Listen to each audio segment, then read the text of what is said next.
My friends and I were out hunting for mice. We were looking forward to a good meal, but there were only very few mice around. We wanted to get as many as we could, but sometimes it can be more difficult to get little things than big ones. And once the mice disappeared into the bush, we were in trouble. We had nothing to dig them out with, and anyway, digging would have taken too much time. But Huni had an idea. "Let's burn the bush and flush them out with the fire," he said.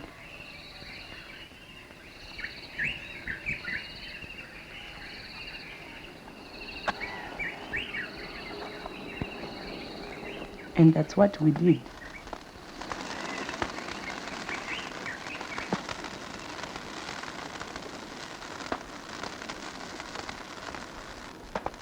We went in a sort of hot pursuit of mice.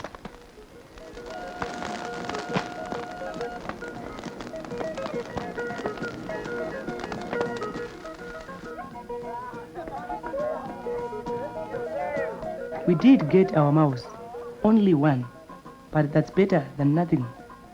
When we were leaving, I noticed that the fire we had started was spreading rapidly.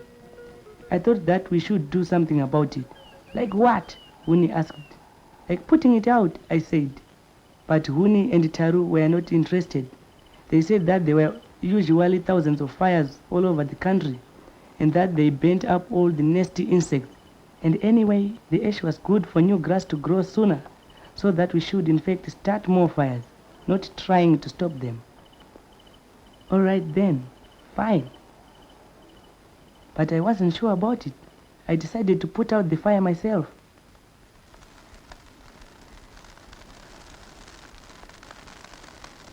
But it wasn't easy. The fire was spreading over a wide area, and it was becoming too much for me. This time of the year, the grass was very dry, and the other vegetation was no match for it. Nothing could stand in the way of a roaring fire. Fanned by a sudden wind, it burned everything in its way. And then it reached the forest.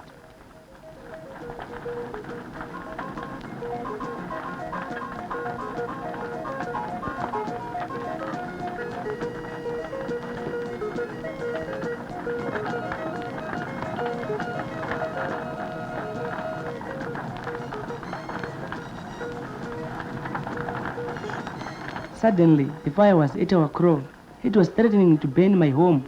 I was shouting my lungs out for help, but it took a while before anyone heard me. Then everyone rushed forward to help, and someone ran off to fetch more help.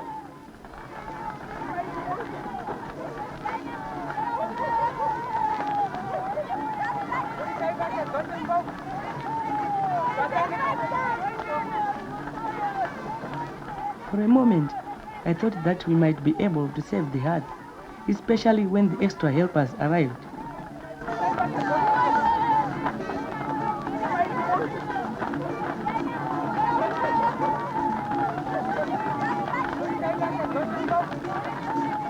But it was too much to hope for. The fire was already starting on the hut where I slept, where all my things were, my school books, shoes, clothes, everything I possessed. All we could do was to try and save whatever we could, rush in and grab anything we could and dump it outside the hut. In no time at all, the fire started on the other hut. That's where my mother kept her knitting, her pet clothes, her furniture, and all her personal things, as well as our brand new radio.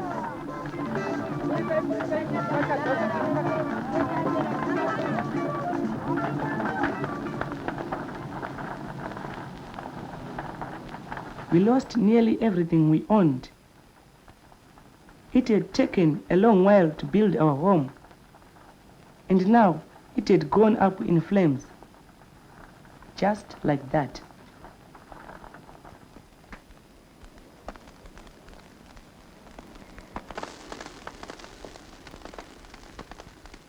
Isn't fire a strange thing?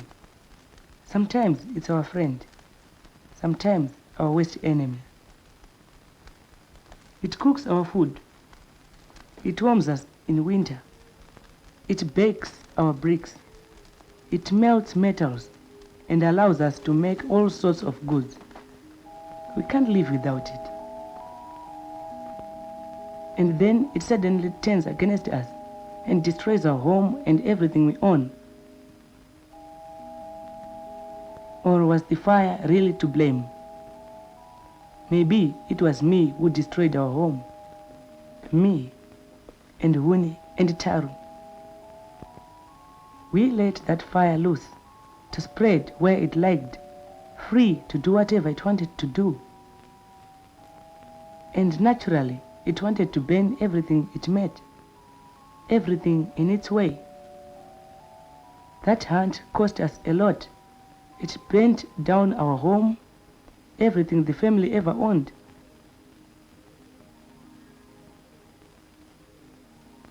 But there was more to it than our personal losses. Our environment suffered too. All small vegetation which covered the ground had been burnt away.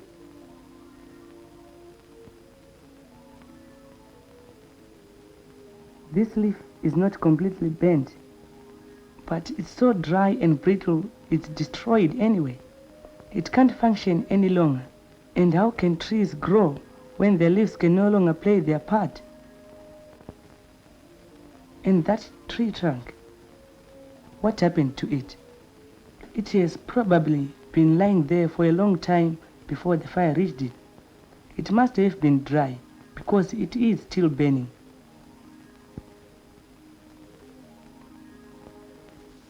Without the fire, it could have been rotting slowly and providing fertilizer for other plants to grow.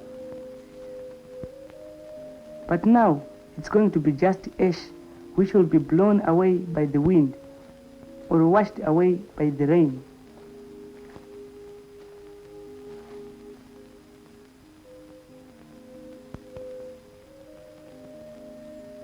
Gone are the grass and leaves which normally cover the ground. The only cover left is ash, and now there is only sand. How can anything grow in soil like this?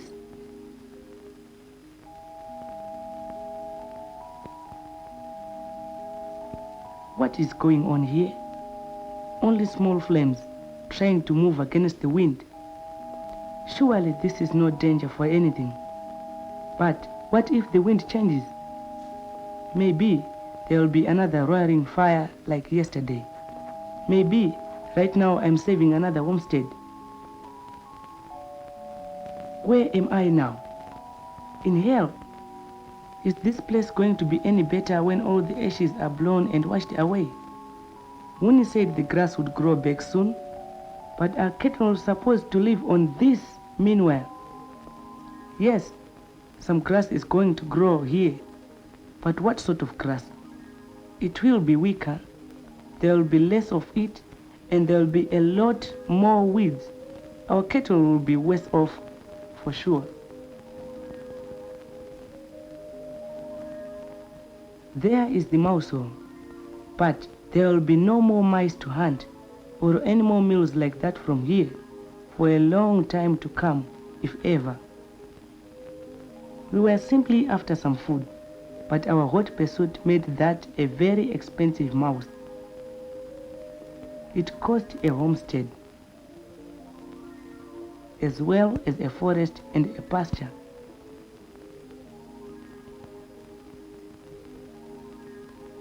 And we haven't even eaten the mouse yet.